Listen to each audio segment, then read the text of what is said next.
That the Transport Minister, Fikile Mbalula, has been calling on South Africans to join an awareness campaign by hooting for at least 12, at 12 o'clock midday today. That's when the festive road safety initiative is set to begin.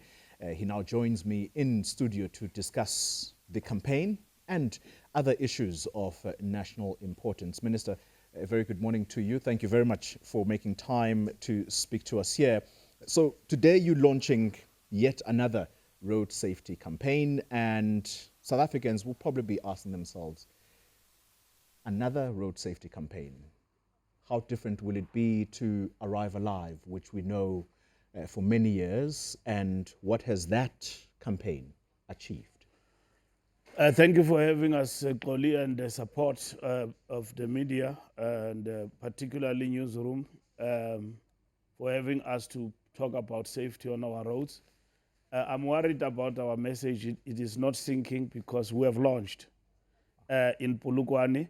What we are doing tomorrow, not today, at 12 o'clock, we are asking every South African, wherever you are, we are getting into the hearts and the soul and the spirit of the motorist. Hoot for 10 minutes for life and for safety. And we will have a bigger motorcade of traffic officials starting from Soweto, and then it will end in Pretoria via Sandton to promote road safety. The carnage is getting, bigger and bigger, and we are targeting 20% reduction from the 10% we have realized last year. So we are talking to the soul of the people who are behind the wheel. Buckle up, don't drink and drive. Be in solidarity with other drivers on the road. Let's share the roads, and let us be disciplined, and don't drink and drive and arrive alive. Yeah. Minister, I was reading part of what this campaign entails, and it says here, in part, you are going to be promoting daytime driving. This immediately stood out for me because the assumption is that that is when these deadly crashes happen.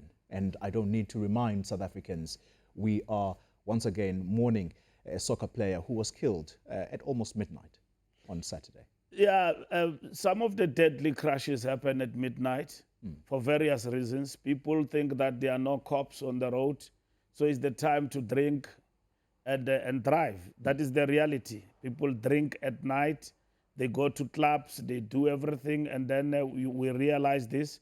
But some of them is fatigue. Thirdly is pedestrians. So daytime driving, it means you are destined to leave. You are going wherever you are going. You are fresh.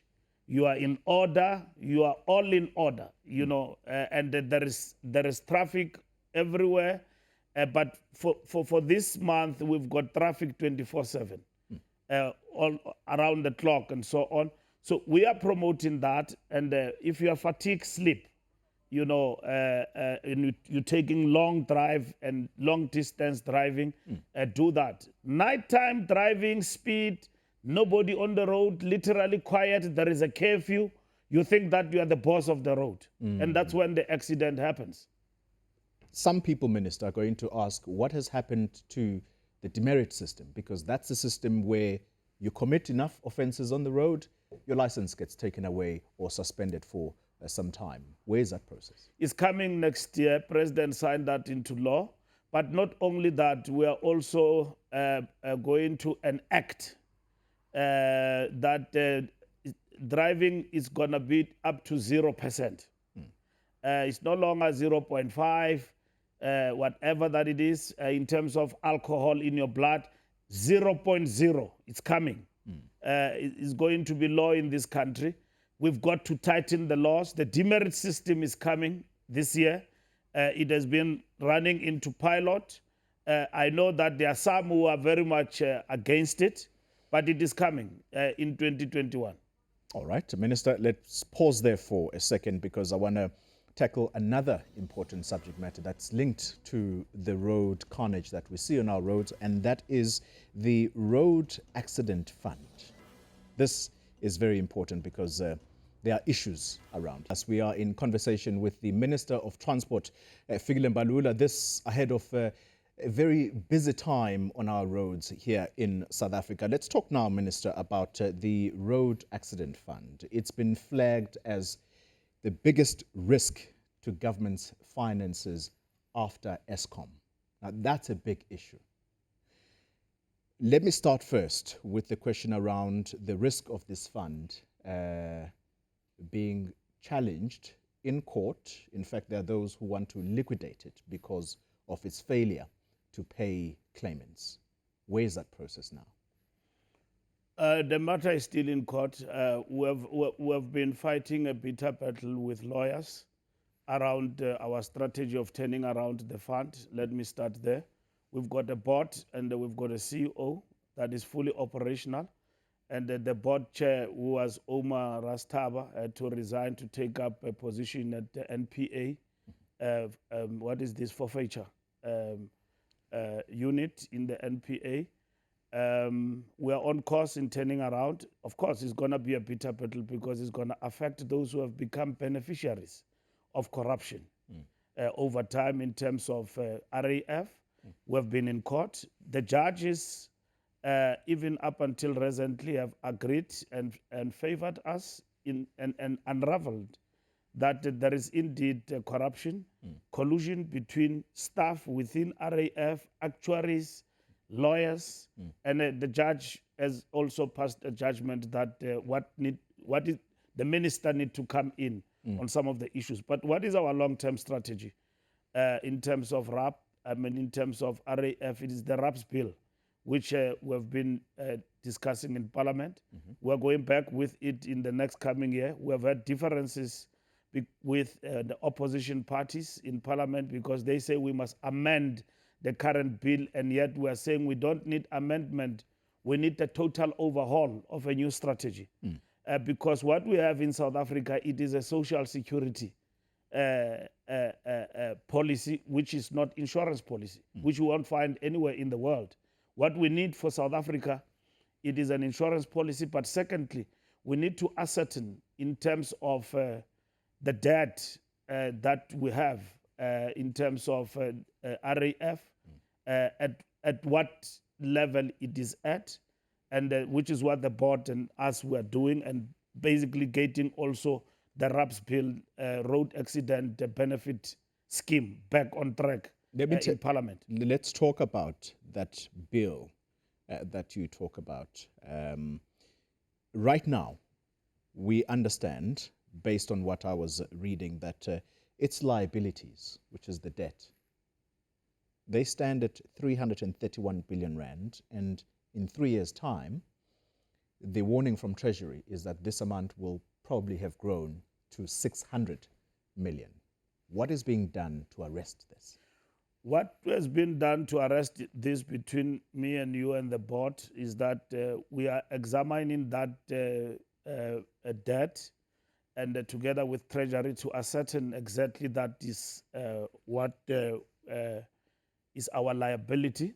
And then over and above that, we will then go to Treasury and go back to Cabinet in terms of what needs to be done.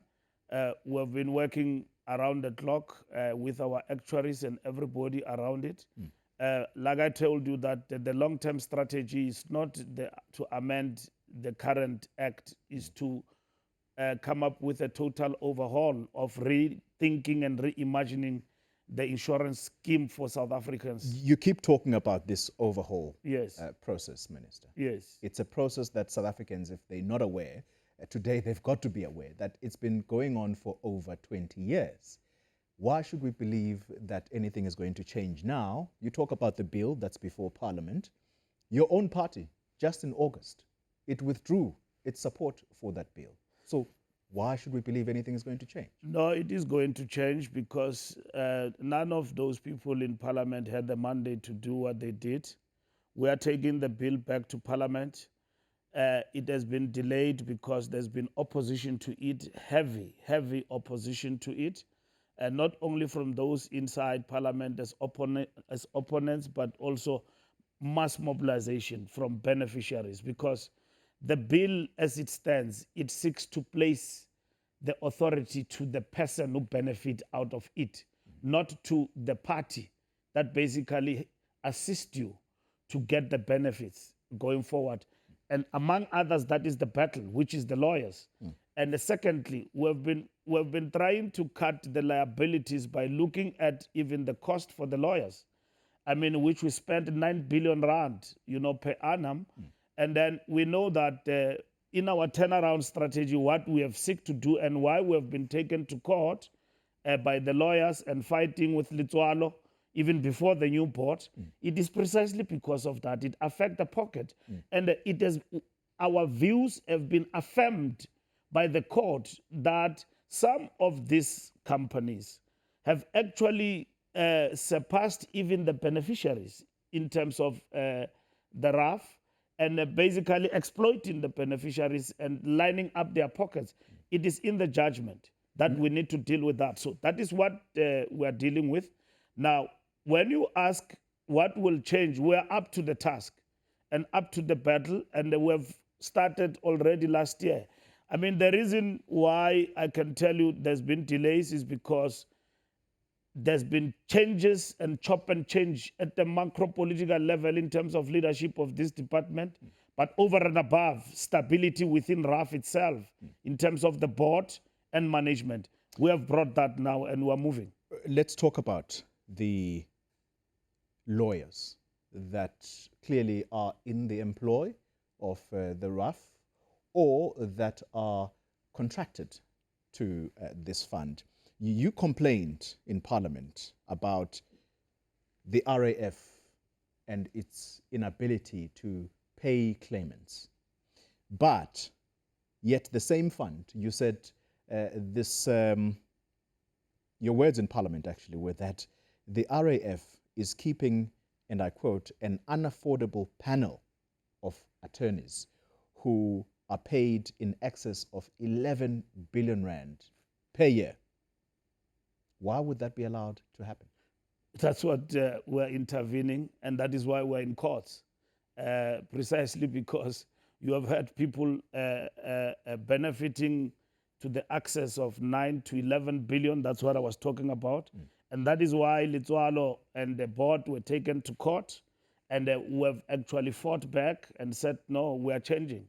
We're changing, and in terms of our calculations, we can bring that amount down to nothing but with focus on benefiting the actual people who get to be involved in accidents. So those who are beneficiaries of this will fight and will put up a battle, but we have made good headways and victories in court, and some of the things we have contested and implemented have been affirmed.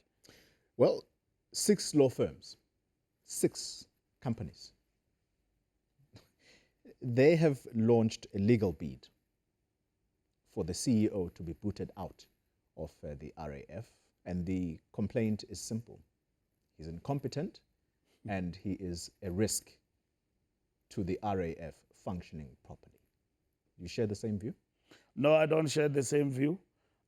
We are contesting that. He was properly employed and he's not incompetent. He's doing what is mandated to do by the board and with our support, but primarily by the board of RAF. So why would these companies complain about his They will complain because if their interests are threatened, they will use the law to basically get rid of those whom they believe don't deserve to be in that position. And they will contest him. So Litswalo is a very competent CEO and very young and very agile, and at the same time is not afraid of taking decisions as much as he's got the backing of the board.